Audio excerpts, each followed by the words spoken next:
जय हिंद साथियों, आप सभी का स्वागत है आपके अपने इस YouTube चैनल वीनस क्लासेस पर।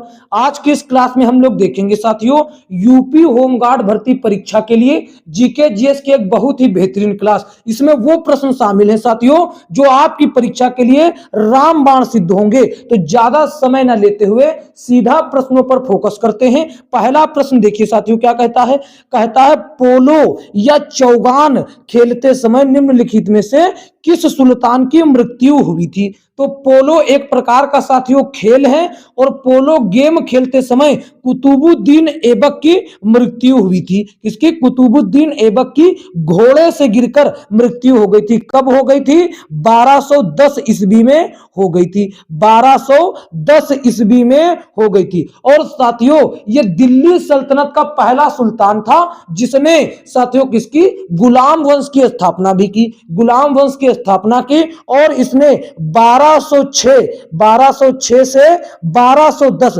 मात्र 4 सालों तक अपना शासन किया था। ठीक है, अगर आपसे पूछ लेता है कि ये निवासी कहां का था, ये कहां का निवासी था, ये पूछ ले तो साथियों आप क्या बता देंगे? आप बता देंगे ये साथियों तुर्किस्तान का था। कहां पर? तुर्किस्तान का ये निवासी था और ये मोहम्मद गोरी का गुलाम हुआ करता था। उसके जाने के बाद में ये दिल्ली सल्तनत का शासक बन गया और गुलाम वंश की स्थापना कर दी। ठीक है, तो याद रहेगा ऑप्शन ए आपके प्रश्न का एकदम करेक्ट जवाब हुआ भैया। देखते हैं अगला प्रश्न। अगला प्रश्न ये रहा, यहां पर देखिए साथियों क्या कहता? सूर सरोवर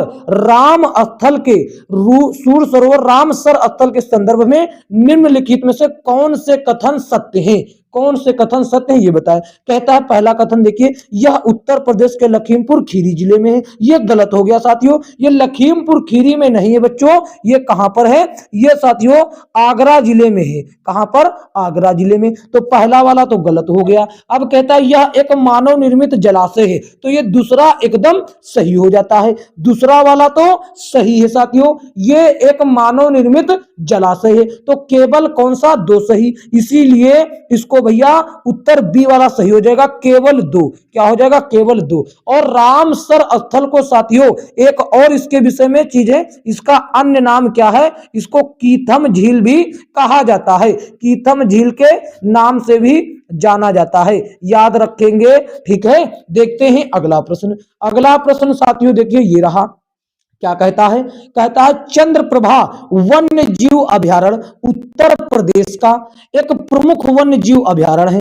निम्नलिखित में से कहां पर अवस्थित है? मतलब कि कहां पर स्थित है? यह साथियों उत्तर प्रदेश के चंदौली जनपद में स्थित है। अगर आपसे इसकी स्थापना पूछ लेता, स्थापना अगर इसकी साथियों पूछ लेता तो क्या बताते आप? इसकी स्थापना जो है भैया 1957 ईस्वी में हुई थी। ठीक है, स्थापना 1957 में। देखते हैं साथियों अगला प्रश्न। अगला प्रश्न देखेंगे भैया ये रहा, क्या कहता है? कहता है उत्तर प्रदेश के भाभर क्षेत्र में निम्नलिखित में से किस प्रकार की मृदा पाई जाती है? तो भैया भाभर क्षेत्र में पथरीली व कंकड़ीली मिट्टी पाई जाती है। ऑप्शन सी प्रश्न का सही जवाब हो जाएगा। Option C is the right answer of this question. देखते हैं साथियों अगला प्रश्न। अगला प्रश्न भैया ये रहा, यहां पर देखेंगे क्या कहता है? कहता उत्तर प्रदेश का कौन सा क्षेत्र आद्यकल्प की प्राचीनतम शैलों से निर्मित है? आद्यकल्प की प्राचीनतम शैलों से निर्मित है। तो साथियों बुंदेलखंड जो क्षेत्र है ये साथियों आद्य क्षेत्र की, आद्य खंड की, आद्यकल्प की प्राचीनतम क्षेत्रों से शैलों से निर्मित है, जिसका प्राचीन नाम साथियों, जिसका प्राचीन नाम जेजाक भुक्ति भी हुआ करता था। जेजाक भुक्ति इसका प्राचीन नाम हुआ करता था। ठीक है, जेजाक भुक्ति। और ये बुंदेलखंड क्षेत्र साथियों यूपी के अंतर्गत भी आता है, यूपी के अंतर्गत भी आता और थोड़ा सा क्षेत्र एमपी के अंतर्गत भी आता है। ये भी आपको याद रखना है। ठीक है, देखते हैं साथियों अगला प्रश्न। अगला प्रश्न ये रहा, क्या कहता है? कहता है कि भारत के कुल भौगोलिक क्षेत्रफल में उत्तर प्रदेश का कितना भौगोलिक प्रतिशत है? कितना जो क्षेत्रफल है वो उत्तर प्रदेश का। देखिए, अगर भारत का क्षेत्रफल अपने आप में 100% है, तो साथियों उसी 100% में से यूपी का जो है 7.33%, ये साथियों किसका है? ये उत्तर प्रदेश यूपी का हो जाता है, और इसके बाद जितना भी बचा वो अन्य राज्यों का हो जाता है। तो इसलिए ऑप्शन साथियों क्या हो जाता है? एक करेक्ट जवाब हो जाता है। और कौन बताएगा कि क्षेत्रफल की दृष्टि से भारत का कौन सा राज्य सबसे बड़ा है? जल्दी से बच्चों सभी लोग कमेंट करके बता देंगे। आगे देखिए साथियों, अगला प्रश्न ये रहा। यहां पर साथियों देखिए क्या कहता है कि 16 महाजनपदों में से किसकी राजधानी जो थी वो तक्षशिला थी? किसकी राजधानी तक्षशिला हुआ करती थी? ये कौन बताएगा साथियों? कौन बताएगा? तो इससे पहले साथियों, आपको अगर यह क्लास अच्छी लग रही तो इसको एक प्यारा सा लाइक कर दीजिए और इसे अपने दोस्तों में शेयर कर दीजिए। और साथियों, अगर आप चैनल पर नए हैं तो चैनल को सब्सक्राइब करके नोटिफिकेशन बेल को ऑल पर क्लिक कर दीजिए। और यूपी होमगार्ड की एकदम चैप्टर वाइज बेहतरीन तरीके से तैयारी हम करवा रहे हैं। साथियों, चैनल को सब्सक्राइब करके तुरंत जुड़ जाए, और साथियों रोज रात्रि लाइव क्लासेस में जुड़े, ठीक है? और प्लेलिस्ट बनी हुई आप देख सकते हैं, ठीक है? तो साथियों, चैनल पर नए हो तो सब्सक्राइब अवश्य करें। यहां पर देखिए भैया, कहता 16 महाजनपदों में से किसकी राजधानी तक्षशिला हुआ करती थी? तो भैया जो तक्षशिला है ये गांधार की हुआ करती थी। गांधार महाजनपद की राजधानी हुआ करती थी, ठीक है? अब आप कहेंगे सर कि ये कौशल की भी बता दीजिए और वजी की किस बता दीजिए और कुरु की भी बता दीजिए। तो साथियों, हम आपको इन सब की बता देते हैं, और इसके अतिरिक्त जो बेहतरीन जानकारी है वो भी दे देते हैं। देखिए, ये 16 महाजनपद थे। कितने थे भैया? 16 महाजनपद थे, ठीक है? और जिनमें से 8 जो है साथियों ये उत्तर प्रदेश में है। उत्तर प्रदेश में है, ये भी आपको पता होना चाहिए। उत्तर प्रदेश में 8 हैं। तो चलिए वो कौन कौन से हैं, हम इसीलिए आज हम टाइप कर ले आए थे, ठीक है? ये हो गए आपके 16 महाजनपद। देखिए, एक हो गया अंग, जिसकी राजधानी चंपा थी, और वो साथियों बिहार में स्थित है। और दूसरा हो गया मगध, जिसकी राजधानी राजगृह या पाटलिपुत्र, ये भी बिहार में है, ठीक है? और तीसरा हो गया काशी, जिसकी राजधानी वाराणसी, ये देखिए जिस पर टिक लगे हैं वो उत्तर प्रदेश में है, ठीक है? जिस पर टिक लगे हैं वो उत्तर प्रदेश में है। और चौथा हो गया कौशल, जिसकी राजधानी श्रावस्ती या साकेत है, और ये भी आपका उत्तर प्रदेश में है। देखते हैं आगे, पांचवा हो जाता वजी, इसकी राजधानी वैशाली या विदेह है, और ये बिहार में है। देखते हैं साथियों छठा, ये हो जाता है मल, और मल की राजधानी कुशावती है, जो कि देवरिया उत्तर प्रदेश से है, ठीक है? उत्तर प्रदेश ये भी हो गया, जिस पर टिक लगे वो उत्तर प्रदेश। सातवां देखेंगे चेदी, और इसकी राजधानी शक्तिमती, ये बुंदेलखंड यूपी और एमपी दोनों में आता है, इसको भी देख लेंगे, ठीक है? आगे देखते हैं, यहां पर वत्स देखिए, इसकी राजधानी कौशाम्बी थी, प्रयागराज के पास था, उत्तर प्रदेश में था। आगे देख लेते हैं आठवां, सॉरी 8 हो गए, नवा देख लेते हैं। नवा था कुरु, ठीक है? और इसकी राजधानी इंद्रप्रस्थ थी, और ये दिल्ली और मेरठ के पास का क्षेत्र था, इसीलिए ये उत्तर प्रदेश में भी आता, क्योंकि मेरठ उत्तर प्रदेश में भी है। यहां पर देखिए पांचाल, 10वां देखेंगे पांचाल, अहिछत्र और काम्पिल इसकी राजधानी थी, और ये उत्तरी यूपी में लगता है, ठीक है? आगे देखेंगे मत्स्य, 11वां क्या है? मत्स्य है, और इसकी राजधानी विराटनगर है, ये जयपुर के पास था, राजस्थान के क्षेत्र में आता है। आगे देखेंगे 12वां है सूरसेन, और ये मथुरा के पास का क्षेत्र है, इसमें साथियों यूपी के अंतर्गत ही आता है, मथुरा के पास का क्षेत्र है। और इसमें देखेंगे ये 13वां क्या कहता है?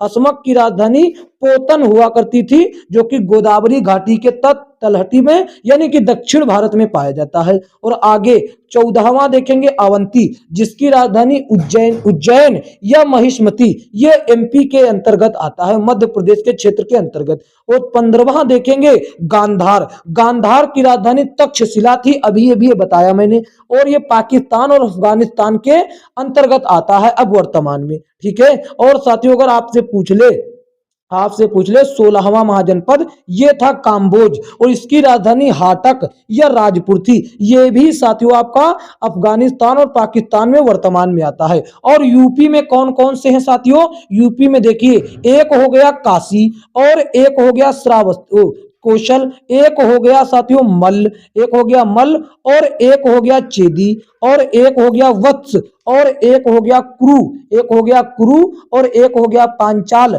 और एक हो गया सूरसेन, एक हो गया सूरसेन। अब देखिए ये कितने हो गए? ये साथियों 1 2 3 4 5 6 7 8। तो मैंने पहले ही बता रखा था कि 16 महाजनपदों में से 8 जो हैं, 8 कहां पर हैं? 8 यूपी में हैं। ये बात आपको याद रखना है, ठीक है। अब चलते हैं नेक्स्ट प्रश्न की ओर। अगला प्रश्न साथियों देखेंगे तो ये रहा, क्या कहता है यहां पर देखेंगे भैया, कहता है गुजरात में कौन सी झील वस्तुतः एक कृत्रिम जलाशय है जो मौर्यों के शासन काल के दौरान बनाई गई थी? तो भैया कौन है वो? साथियों सुदर्शन झील है। कौन है? सुदर्शन झील है, ठीक है। और इसका निर्माण साथियों हम बता दें, चंद्रगुप्त मौर्य के कहने पर, चंद्रगुप्त लिखने दीजिए, लिखकर पढ़ाने में बहुत मजा आता। चंद्रगुप्त मौर्य के कहने पर, ठीक है, चंद्रगुप्त मौर्य के कहने पर पुष्यगुप्त ने इसका निर्माण करवाया था, ठीक है, इसका निर्माण करवाया था, ठीक है। पुष्यगुप्त वैश्य ने इसका निर्माण करवाया था। ये तो बात हो गई इसकी, ठीक है। अब साथियों कहीं से जानकारी मिलता है कि इसी झील का निर्माण जो है, पुनः निर्माण अशोक के कहने पर किसने करवाया था भैया? अशोक के कहने पर जो है वो साथियों कौन था? एक व्यक्ति था तुषास्प। कौन था वो? तुषास्प। अशोक के कहने पर तुषास्प नाम का व्यक्ति था, उसने करवाया था और जो कि उत्तराधिकारी था तुषास्प, ठीक है। इसने क्या करवाया? पुनः निर्माण करवाया था। ये भी याद रखेंगे, पुनः निर्माण करवाया था। इसके विषय में और साथियों गहन अध्ययन के लिए और साथियों हम आपको बतला दें इसके विषय में कि एक इससे जुड़ा हुआ एक तर्क और है कि स्कंदगुप्त जो थे साथियों, इस पे दिल दरिया उदारता दिखाते हुए, दिल दरिया करते हुए, अत्याधिक धन खर्च करते हुए एक बांध का निर्माण इस पर करवा दिया था। क्या करवा दिया था? एक बांध का निर्माण जो है इसी झील पर करवा दिया था, ठीक है। ये तो बात हो गई, इतना जानकारी हो गया। देखिए इसका पहले निर्माण करवाया चंद्रगुप्त के कहने पर पुष्यगुप्त ने करवाया, ठीक है। चंद्रगुप्त के कहने पर पुष्यगुप्त ने इसका निर्माण करवाया और फिर साथियों जब चंद्रगुप्त का शासन समाप्त हो गया तब आ गए अशोक के कहने पर तुषाप नाम के व्यक्ति ने इसका निर्माण पुनः करवा दिया, ठीक है। अब ये समाप्त हुआ तो इसके बाद आ गए साथियों कौन? स्कंदगुप्त। यहां पर स्कंदगुप्त का नाम लिख दें क्या? यहां पर लिख देते हैं स्कंदगुप्त आ गए इसके बाद स्कंदगुप्त, ठीक है। स्कंदगुप्त ने क्या किया? इस पर एक बांध बनवा दिया। लेकिन इतना ही नहीं यहां पर रुका, इसको अब खत्म कर दें, अब यहां पर खत्म करें। लेकिन साथियों एक और मतभेद यहां पर खड़ा होता है। इतनी तो जानकारी आपको हो गई, इसको मिटाते हैं, इसको मिटाया। एक जानकारी ये खड़ी हो गई कि ये साथियों जूनागढ़ अभिलेख से, कहां से? जूनागढ़ अभिलेख से साथियों एक जानकारी मिलती। जूनागढ़ शिलालेख होता, अभिलेख नहीं बच्चों, ठीक है। जूनागढ़ शिलालेख से साथियों एक जानकारी ये मिलता है कि रुद्रदामन द्वारा, ठीक है, रुद्रदामन द्वारा जो है इस झील का पुनः निर्माण करवाने के साक्ष्य मिले हैं, ठीक है। इसमें मतभेद भी है और सही भी लगता है, ठीक है। पुनः निर्माण करवाने के साक्ष्य मिले जो कि जूनागढ़ शिलालेख से मिलते हैं कि रुद्रदामन नाम के व्यक्ति ने इसका पुनः निर्माण करवाया था। सारी कंफ्यूजन दूर हो गई, लेकिन इस प्रश्न का उत्तर जो है वो डी हो गया, ठीक है। बढ़ते हैं साथियों अगले प्रश्न की ओर। अगला प्रश्न देखेंगे भैया, ये रहा, क्या कहता है? कहता है टीपू सुल्तान के शासन काल में उनके राज्य मैसूर की राजधानी क्या हुआ करती थी? तो भैया टीपू सुल्तान साथियों एक महान शासक थे, ठीक है। और इनके समय मैसूर की राजधानी श्रीरंगपट्टनम हुआ करती थी और ये हैदर अली के बेटे थे, ठीक है, हैदर अली के पुत्र थे। और साथियों चतुर्थ लिख देते हैं साथियों, चतुर्थ आंग्ल मैसूर युद्ध, चतुर्थ आंग्ल मैसूर युद्ध में 1799 में, कब 1799 में मौत के घाट उतर गए, बलिदान हो गए टीपू सुल्तान जी। ठीक है, याद रखेंगे, महत्वपूर्ण। चौथे आंग्ल मैसूर युद्ध में 1799 में इनकी मृत्यु हो गई, कर्नाटक में हुई। ठीक है, श्रीरंगपट्टनम की रक्षा करते हुए। ठीक है, देखते हैं भैया अगला प्रश्न। अगला प्रश्न ये रहा, यहां पर साथियों देखेंगे ये 1919 में निम्नलिखित में से कौन सी घटना घटित नहीं हुई? तो रॉयलेट एक्ट जो है साथियों ये 1919 में हुआ। ठीक है, कब हुआ? ये 1900, अगर डेट चाहते हैं तो हम डेट भी बतला देते हैं आपको। ठीक है, रॉयलेट एक्ट जो है साथियों ये 19 मार्च, कब? 19 मार्च 1919 को मैं डेट भी बता देता हूं जिसको मुझको पता है। ठीक है, और यहां पर साथियों जलियांवाला बाग हत्याकांड की, इसकी तो आपको याद रखना है 13 अप्रैल, कब बच्चों? 13 अप्रैल 1919 को ये भी हुआ, 1919 को। और मॉन्टेग्यू चेम्सफोर्ड का जो ये है साथियों घोषणा जो है ये साथियों कब हुई? ये भैया जो है ये भी अधिनियम 1919 में है। इसके दिनांक में, डेट में कंफर्म नहीं है, मतभेद है, ये 1919 में। लेकिन बात कर ले साथियों बंगाल के विभाजन की, तो बंगाल विभाजन जो है साथियों ये कब हुआ? ये 1905 में हुआ था। तो यही घटना देखिए ये साभी हुई है 1919 में, लेकिन बंगाल विभाजन 1905 में हुआ। इसीलिए आपके प्रश्न का उत्तर क्या हो जाएगा? Option B is the right answer of this question. देखते हैं साथियों अगला प्रश्न। अगला प्रश्न ये रहा, यहां पर देखिए क्या कहता, आंदोलन रेड शर्ट के अगुवा कौन थे?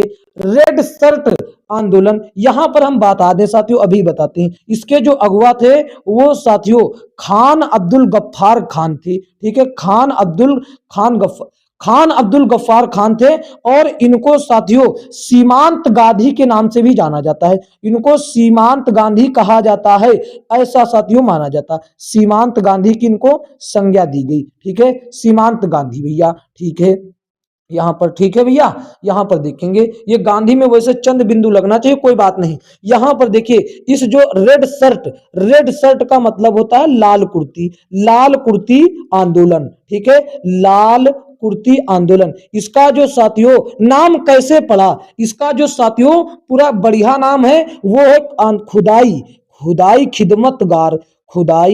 खिदमतगार। इसका जो पहले नाम था वो था खुदाई खिदमतगार आंदोलन। लिखने में मुझको बहुत पढ़ाने में मजा आता है, इसे बच्चों को पूरा समझ में आता है। खुदाई खिदमतगार आंदोलन। ठीक है, ये इसका नाम था साथियों। ठीक है, खुदाई खिदमतगार आंदोलन। ठीक है भैया, और इसी आंदोलन के जो साथियों कार्यकर्ता लोग थे, जो साथियों सदस्य थे, वो लाल कुर्ता ज्यादा धारण करते थे। क्या पहनते थे? लाल कुर्ता धारण करते थे, लाल कुर्ता, जिस कारण इसका नाम क्या पड़ गया? लाल कुर्ती आंदोलन। ठीक है, और इसके साथियों अगवा कौन थे? खान अब्दुल गफ्फार, और इनको सीमांत गांधी भी कहा जाता है। संपूर्ण जानकारी हो गई, बढ़ते हैं अगले प्रश्न की ओर। अगला प्रश्न साथियों देखिए क्या कहता है, यहां पर देखेंगे, ये कहता है कि निम्न में से कौन सी पहाड़ी असम में स्थित है? तो भैया कौन सी पहाड़ी जो है असम में स्थित है, इसकी जानकारी आप हमको दीजिए। तो भैया कार्बी आंगलोग पहाड़ी जो है ये साथियों कहां पर स्थित है? ये असम में स्थित है। अगर अरावली की पूछ ले तो ये तो चर्चे में है, और ये साथियों राजस्थान में है, और ये सभी को जानते हैं इस समय। ठीक है, ये हो गया। और साथियों सेवराय पहाड़ियां और जवादी पहाड़ियां, ये दोनों ही साथियों आपके तमिलनाडु में मिलती हैं। ये दोनों ही कहां पर देखने को मिल जाती? तमिलनाडु में आपको मिल जाएंगी। ठीक है, तो इसका उत्तर क्या हुआ? इसका उत्तर ऑप्शन बी करेक्ट जवाब हुआ। देखते हैं साथियों अगले प्रश्न की ओर। अगला प्रश्न भैया देख ले क्या कहता है, यहां पर देखते हैं साथियों ये प्रश्न संख्या 13 क्या कहता है? कहता उस दर्रे का नाम बताएं जिसे उत्तराखंड में तीर्थयात्रियों तीर्थ यात्रियों द्वारा कैलाश मानसरोवर यात्रा के लिए प्रयोग किया जाता है, प्रयोग किया जाता है, ठीक है, प्रयोग किया जाता। तो वो कौन है? वो साथियों लिपू लेख दर्रा है। कौन है? लिपू लेख दर्रा, जो कि कहां पर है? उत्तराखंड में है। कहां पर भैया? उत्तराखंड में है। जबकि साथियों बनिहाल दर्रा की बात कर लें, कौन सा? बनिहाल दर्रा, ये साथियों आपका जम्मू एंड कश्मीर, जम्मू एंड कश्मीर में हो जाता, जे एंड के में। जबकि पेंसिला दर्रा और साथियों खरदुंग दर्रा, ये दोनों साथियों आपके कहां पर मिल जाते हैं? ये दोनों ही भैया आपको लद्दाख में देखने को मिल जाते हैं। तो याद रखना है ये सभी चीज। इस प्रश्न का उत्तर क्या हुआ? ऑप्शन डी करेक्ट जवाब हो जाता है। देखते हैं साथियों अगला प्रश्न। अगला प्रश्न ये रहा, यहां पर देखेंगे अगला प्रश्न। ये क्या कहता है? कहता है कि निम्नलिखित में से कौन भारत के लेक डिस्ट्रिक्ट के नाम से जाना जाता है? लेक मिस होता है झील, लेक मिस होता है झील, और डिस्ट्रिक्ट मिस जिला। तो झीलों का जिला किसको कहा जाता है? झीलों का जिला किसको कहा जाता है? झीलों का जिला भैया किसको कहा जाता है? बताओ जल्दी जल्दी, ठीक है। जिसको पहले से उत्तर पता है वो कमेंट कर सकता है। नैनीताल में सर्वाधिक झीलें पाई जाती हैं, जिस कारण इसको साथियों लेक डिस्ट्रिक्ट के नाम से जाना जाता है, ठीक है, लेक डिस्ट्रिक्ट से जाना जाता। और नैनीताल की सबसे प्रमुख झील जो है वो साथियों कौन है? वो नैनी झील है। कौन सी? नैनी झील सबसे प्रमुख है, ये भी याद रखना है, ठीक है। देखते हैं साथियों अगला प्रश्न। अगला प्रश्न भैया ये रहा, क्या कहता है? कहता है भारत के कौन से राज्य में अधिकतम संख्या में आर्किड पाए जाते हैं? आर्किड होते हैं। सबसे पहली बात, ये आर्किड भैया क्या है? ये आर्किड क्या है? सबसे पहली बात जो बता दें, ये जो आर्किड है ये एक पुष्प है। क्या है? ये एक पुष्प है भैया, ठीक है। ये अरुणाचल प्रदेश और सिक्किम का साथियों राजकीय पुष्प है, राजकीय पुष्प है। कौन सा? यही ऑर्किड, ठीक है, याद रखना है ये बात। ये क्या है? राजकीय पुष्प है, ये बात याद रखना। और ये साथियों सबसे ज्यादा अगर बात कर ली जाए, सबसे ज्यादा अरुणाचल प्रदेश में पाए जाते हैं। अगर यहां पर देखिए एक साथियों आंकड़ा है, अगर यहां पर भैया किसमें, यहां अरुणाचल प्रदेश में 600 के आसपास पाए जाते हैं, तो इसमें सिक्किम में 550 के आसपास पाए जाते हैं, ठीक है, ये एक मात्रा है। तो सबसे ज्यादा कहां पाए जाते हैं? अरुणाचल प्रदेश में। और ये आर्किड जो पुष्प है ये साथियों अरुणाचल प्रदेश और सिक्किम दोनों राज्यों का राजकीय पुष्प है। तो कौन बताएगा? असम और मेघालय का राजकीय पुष्प बता दीजिए साथियों जल्दी जल्दी। देखते हैं जब तक के अगला प्रश्न। अगला प्रश्न भैया ये रहा, यहां पर देखेंगे क्या कहता है। वह कौन सा अधिनियम था जिसने भारत में सत्ता ब्रिटिश ईस्ट इंडिया कंपनी से ब्रिटिश क्राउन में हस्तांतरित कर दी? तो वो साथियों 1857 के विद्रोह के समय, 1857 की क्रांति के बाद एक भारत सरकार का अधिनियम आया, भारत सरकार अधिनियम 1858। इसके चलते साथियों सब जो पूरा वो था साथियों ब्रिटिश ईस्ट इंडिया की कंपनी, मतलब वो ब्रिटिश ईस्ट इंडिया कंपनी की जो शक्तियां थी वो साथियों एक साथियों राजशाही में हस्तांतरित हो गई, जिसको क्राउन कहा गया। मतलब जितना भी ब्रिटिश ईस्ट इंडिया कंपनी के पास शक्ति था वो सब नष्ट होकर एक क्राउन राजशाही व्यक्ति के पास चला गया, ठीक है। और इसी में जनरल गवर्नर का पद बदलकर जो जनरल गवर्नर का पद था, जनरल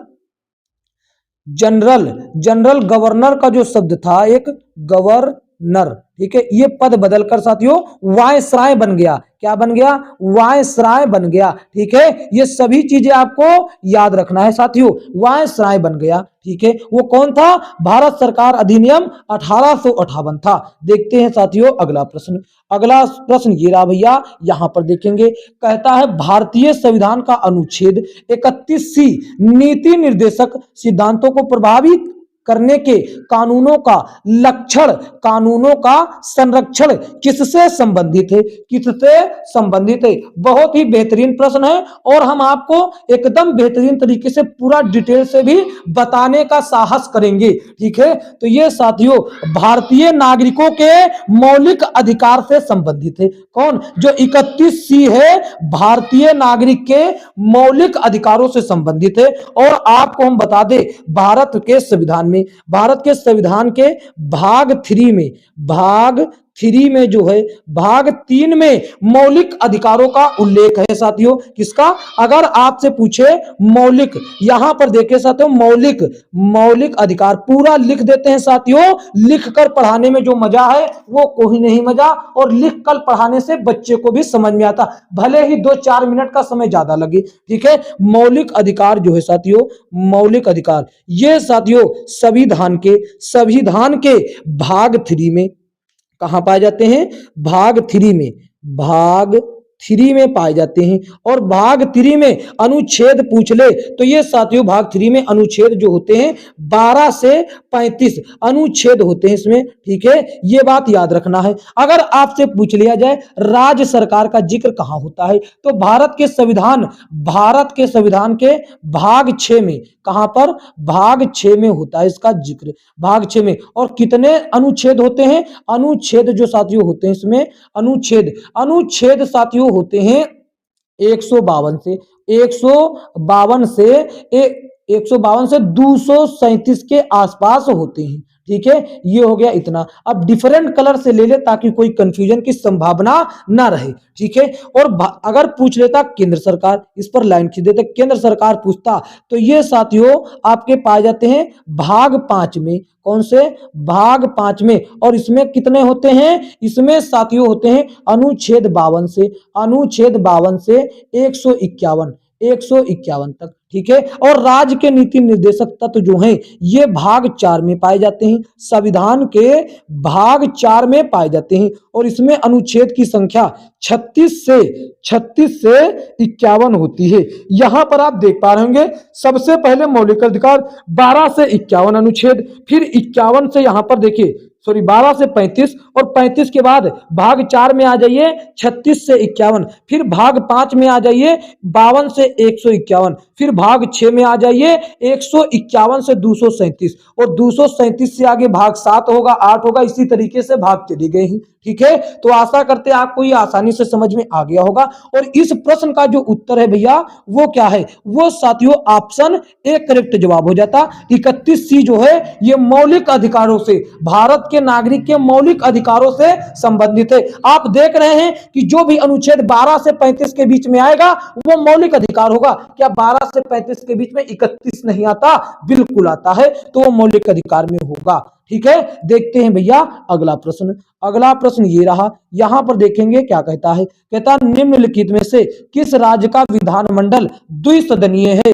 कौन भैया? द्विसदनीय। तो साथियों इसके लिए याद रखेंगे टी बुकाम। क्या याद रखेंगे? टी बुकाम। ये कितने हो गए अक्षर? ये हो गए 6 अक्षर। वर्तमान में 6 राज्य जो हैं वो द्विसदनीय शासन करते हैं। ठीक है, द्विसदनीय विधानमंडल है। यहां पर टी से हो गया तेलंगाना, टी से तेलंगाना, और बी से बिहार, यू से साथियों क्या हुआ? यू से उत्तर प्रदेश हो गया, यू से उत्तर प्रदेश, के से कर्नाटक, ए से आंध्र प्रदेश, एम से महाराष्ट्र। तो यहां पर देख रहे हैं कर्नाटक दे रखा है। ठीक है, कर्नाटक दे रखा है। ऑप्शन डी करेक्ट जवाब हुआ। देखते हैं साथियों अगला प्रश्न। अगला प्रश्न ये रहा भैया, क्या कहता है। यहां पर देखिए संविधान सभा को भारतीय स्वतंत्रता अधिनियम 1947 की किस धारा के द्वारा मान्यता दी गई? तो भैया कौन सी धारा के द्वारा? 1947 की धारा 8 के थ्रू, 8 की एक धारा थी उसके थ्रू मान्यता दी गई।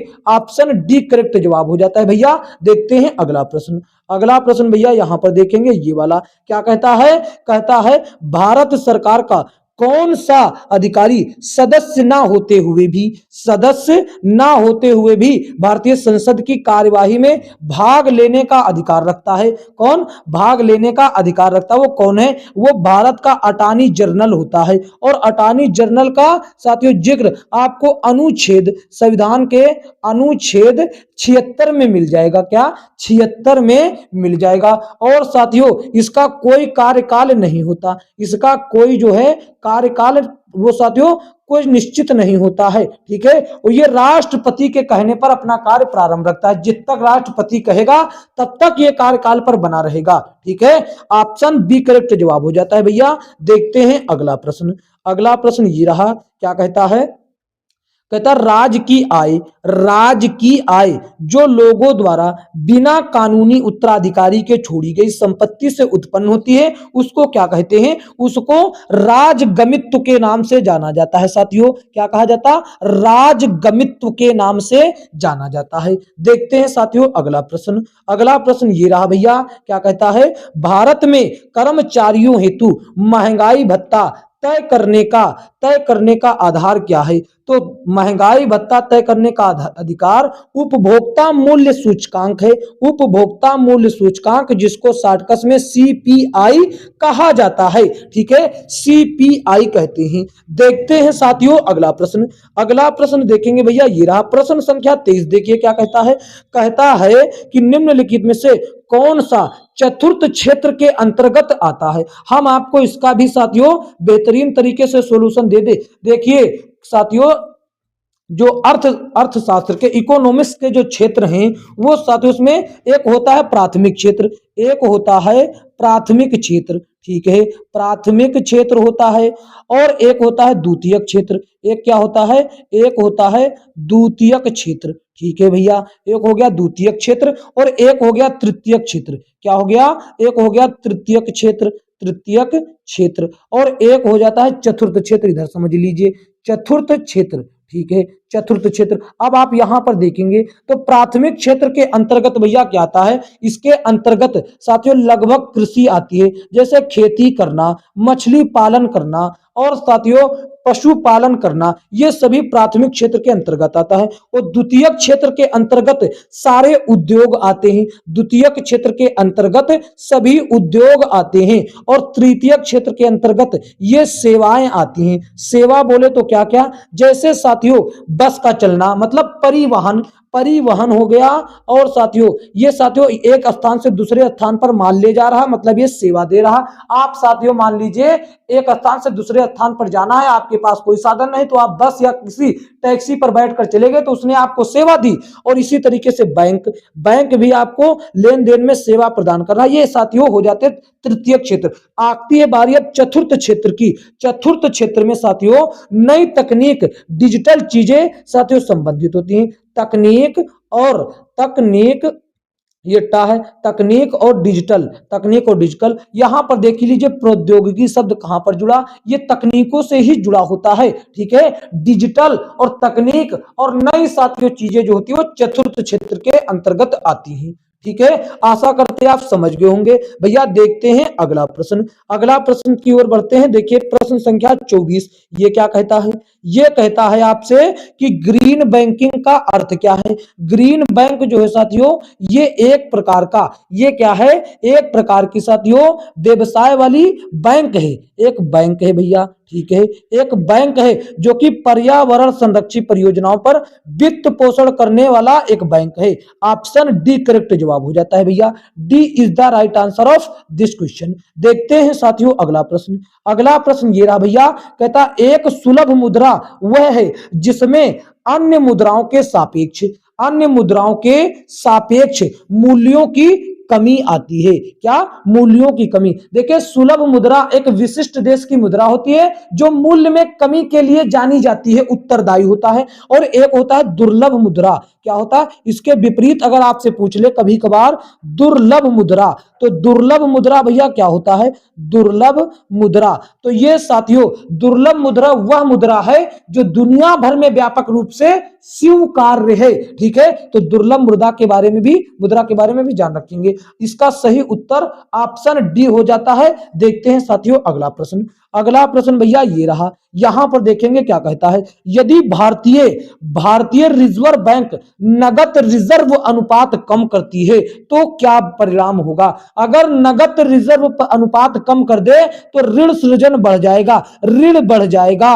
ऑप्शन एक करेक्ट जवाब हो जाता है भैया। देखते हैं अगला प्रश्न। अगला प्रश्न ये रहा, यहां पर कहता है कि प्रथम पंचवर्षीय योजना वर्ष की शुरुआत मतलब कौन से वर्ष में प्रथम पंचवर्षीय योजना जारी की गई। तो भैया 1951 से 1956 तक ये पंचवर्षीय योजना चली और ये कौन से मॉडल पर आधारित थी? ये साथियों हेराल्ड डोमर के मॉडल पर आधारित थी। हेराल्ड डोमर के मॉडल पर आधारित थी। ठीक है, हेराल्ड डोमर के मॉडल पर आधारित थी, ये भी याद रखेंगे। और इसका आदर्श वाक्य क्या था?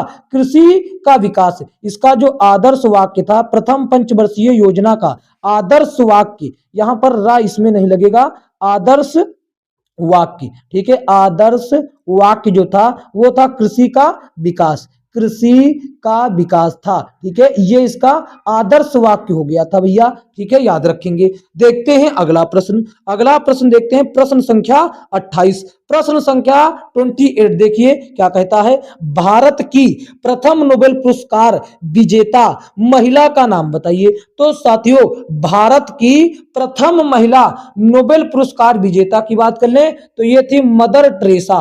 कौन थी? Mother Teresa. और सभी लोग जानते हैं मदर टेरेसा भारत की नहीं रहने वाली थी, ये साथियों वर्तमान में मेसेडोनिया की रहने वाली थी, जिन्होंने भारतीय नागरिकता को ग्रहण कर लिया था 1948 में, अपनी मर्जी से साथियों ग्रहण कर लिया था। कहां की रहने वाली थी? मेसेडोनिया में इनका जन्म हुआ था। मेसेडोनिया नाम का एक गणराज्य था, वहीं पर जन्म हुआ। 1948 में इन्होंने भारत की नागरिकता ग्रहण कर ली। कब नागरिकता ली? 1948 में। लिख देते हैं सब चीज। ठीक है, 1948 में इन्होंने भारत की नागरिकता ग्रहण की। ठीक है, भारत की नागरिकता ग्रहण की। ठीक है भैया, नागरिकता किसकी ली? वो भी भारत की। ठीक है, भारत की नागरिकता ली। ठीक है भैया, और यहां पर आपको हम बतला दें इनको साथियों नोबेल पुरस्कार कब मिला? 1979 में। 1979 में नोबेल पुरस्कार मिला। किस क्षेत्र में? शांति के क्षेत्र में। शांति के क्षेत्र में मिला। शांति के क्षेत्र में मिला। और यही नहीं, इनको एक वर्ष बाद 1980 में भारत का सर्वोच्च सम्मान भारत रत्न से भी सम्मानित किया गया। भारत का सर्वोच्च सम्मान भारत रत्न से सम्मानित किया गया। किसे? मदर टेरेसा को। ठीक है भैया, देखते हैं अगला प्रश्न। अगला प्रश्न साथियों देखेंगे, ये रहा प्रश्न संख्या 29। प्रश्न संख्या 29 देखिए भैया क्या कहता है, किस क्रिकेट खिलाड़ी के पास सबसे तेज टेस्ट शतक बनाने का रिकॉर्ड दर्ज है? तो भैया एक खिलाड़ी हैं जो कि साथियों न्यूजीलैंड के हैं, ये ब्रेंडन मैकुलम जो कि किसके हैं? न्यूजीलैंड के खिलाड़ी हैं। ठीक है, न्यूजीलैंड के खिलाड़ी हैं। इन्होंने न्यूजीलैंड वर्सेस ऑस्ट्रेलिया के मैच में, मतलब ऑस्ट्रेलिया के विरुद्ध केवल 54 गेंदों पर टेस्ट मैच में शतक जड़ने का रिकॉर्ड है। 54 गेंदों पर शतक मार दिया। ठीक है, वो भी टेस्ट मैच में। अगर बात कर ले इससे पहले कौन सा रिकॉर्ड बना था? इससे पहले जो साथियों रिकॉर्ड है वो भैया मिसाबुल हक नाम के व्यक्ति थे। मिसाबुल हक। ठीक है, ये थे। और इनके पास जो रिकॉर्ड है वो 56 गेंदों का है, लेकिन ये 54 गेंदों तक अभी भी बना हुआ, इसको कोई नहीं तोड़ पाया है। ठीक है, आशा करते आप समझ गए होंगे। देखते हैं साथियों अगला प्रश्न। अगला प्रश्न ये रहा भैया, देखो क्या कहता है। कहता है फ्लाइट ऑफ पिजन पुस्तक के लेखक कौन है? फ्लाइट ऑफ पिजन के जो पुस्तक के लेखक हैं ये रस्किन बॉन्ड जी हैं। कौन? रस्किन बॉन्ड की पुस्तकें जितनी भी होती हैं महत्वपूर्ण होती हैं। इसके अतिरिक्त इनकी एक पुस्तक फेमस है, वो है साथियों कौन सी? How to be a writer. क्या है? A writer. ठीक है, ए राइटर याद रखेंगे। ठीक है, इतना ये वाली पुस्तक भी महत्वपूर्ण है। देखते हैं साथियों अगला प्रश्न। अगला प्रश्न भैया ये रहा, कहता है म्यांमार की, क्या कहता है आपसे? म्यांमार की मुद्रा का नाम क्या है? म्यांमार की जो मुद्रा है वो क्या है? Myanmar real, Myanmar dong, Myanmar kyat, Myanmar ringgit. तो इसकी जो मुद्रा है वो म्यांमार क्यात है, म्यांमार की क्यात मुद्रा। इसके अतिरिक्त हम आपको जो नाम बताते हैं उसका भी याद रखिएगा भैया। इसके अतिरिक्त आप चीन की मुद्रा को भी याद रखिएगा, और साथियों इसके अतिरिक्त आप जो है साथियों जापान की मुद्रा को भी याद रखेंगे, ठीक है। और इसके अतिरिक्त आप जो भैया हैं वो इराक की मुद्रा को भी याद रखेंगे, ठीक है, इराक की मुद्रा को भी याद रखेंगे। और इसके अतिरिक्त भैया आप जो है किसकी, वियतनाम, वियतनाम एक देश है, ये भी कई बार पूछा गया है उत्तर प्रदेश पुलिस में, ठीक है। वियतनाम, वियतनाम की भी मुद्रा याद रखेंगे। सबसे पहले हम आपको इनकी राजधानी भी बतला देते हैं। चीन की अगर आपसे राजधानी पूछ ले भैया तो बीजिंग हो जाती है, ये हो जाती है। चलिए पहले मुद्रा बताते हैं। यहां पर देखिए मुद्रा, यहां पर लिख दिया मुद्रा, ठीक है, ये मुद्रा हो गया। मुद्रा क्या है, मुद्रा जो साथियों चीन का है ये है युआन, क्या है, युआन, ठीक है। और यहां पर जापान की मुद्रा एन है, क्या है, जापान की मुद्रा एन है। और इराक की मुद्रा अगर आपसे पूछे तो दिनार है, क्या है, दीनार, ये इराक की मुद्रा का नाम दिनार है। और वियतनाम की मुद्रा का नाम क्या है, वियतनाम की मुद्रा का नाम डोंग है, क्या, डोंग, ठीक है, डोंग। और अगर आपसे पूछ लेता कि भैया इनकी राजधानी क्या है, तो राजधानी यहां पर देखिए ये हो गई मुद्रा, अब यहां पर देखेंगे राजधानी, ये राजधानी देखेंगे यहां पर, ये हुई मुद्रा, राजधानी हम यहां पर देख लेते, इधर लिख दिया राजधानी, ठीक है, राजधानी। ये राजधानी गलत क्यों लिखा रहा आज मुझसे, राजधानी, ठीक है, ये हुआ राजधानी, यहां पर देखेंगे राजधानी, ये राजधानी हो गया। जैसे कि चीन की राजधानी की बात करेंगे तो ये हो जाएगी बीजिंग, ठीक है, ये बीजिंग हो गई इसकी राजधानी। और बात कर लेंगे जापान की, तो जापान की राजधानी टोक्यो होती है, क्या होती है, टोक्यो, टोक्यो इसकी राजधानी। और साथियों इराक की राजधानी की बात करेंगे तो इसकी इराक की जो होती है बगदाद, बगदाद इसकी राजधानी होती है, ठीक है। और वियतनाम की राजधानी क्या है, वियतनाम की जो राजधानी है वो हनोई है, क्या है, हनोई इसकी राजधानी हो जाती है। ये साथियों सभी चीजें आपके लिए महत्वपूर्ण है, इसीलिए मैंने आपको बताने का दुस्साहस किया। देखते हैं साथियों अगला प्रश्न। अगला प्रश्न भैया देखेंगे, ये रहा, क्या कहता है, कहता है कि 1800 ईस्वी में विद्युत का एक विश्वसनीय स्रोत प्रदान करने वाले कुछ पहले उपकरणों में से एक पावर बैटरी का आविष्कार किसने किया था, तो साथियों एलेसेंड्रो, एलेसेंड्रो, एलेसेंड्रो वोल्टा ने किया था, ठीक है, एलेसेंड्रो वोल्टा नाम के वैज्ञानिक ने किया था। और इन्हीं के नाम पर, इन्हीं के नाम पर विभव, विभव, विभव हो गया। और साथियों विभवांतर हो गया, विभवांतर, ठीक है, इन्हीं के नाम के सम्मान में विभव और विभवांतर जैसी राशियों का मात्रक वोल्ट रखा गया, इन्हीं के नाम पर, ठीक है, इन्हीं के नाम पर इन राशियों का मात्रक जो है वोल्ट रखा गया, ये बात याद रखेंगे भैया।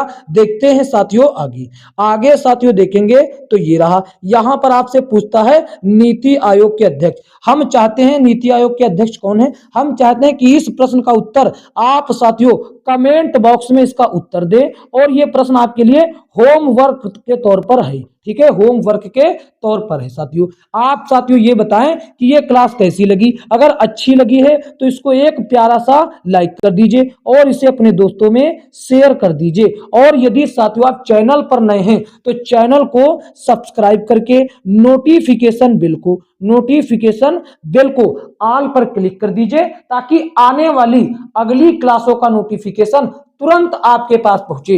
और साथियों यदि आप होम गार्ड की तैयारी एकदम बेहतरीन तरीके से करना चाह रहे हैं, एकदम चैप्टर वाइज, एकदम रियल वाले प्रश्न जो हूबहू एग्जाम में छपते, तो आप हमारे चैनल से जुड़ जाएं। हम रोज रात्रि को लाइव क्लास लेते हैं और वहां पर जुड़े, और प्ले लिस्ट बनी हुई है, आप एकदम बेहतरीन तरीके से तैयारी कर सकते हैं, ठीक है। और इसके अतिरिक्त अगर आपको इसका पीडीएफ प्राप्त करना है तो साथियों इसके लिए आप हमारे टेलीग्राम चैनल से जुड़ सकते हैं, जो कि डिस्क्रिप्शन में लिंक है।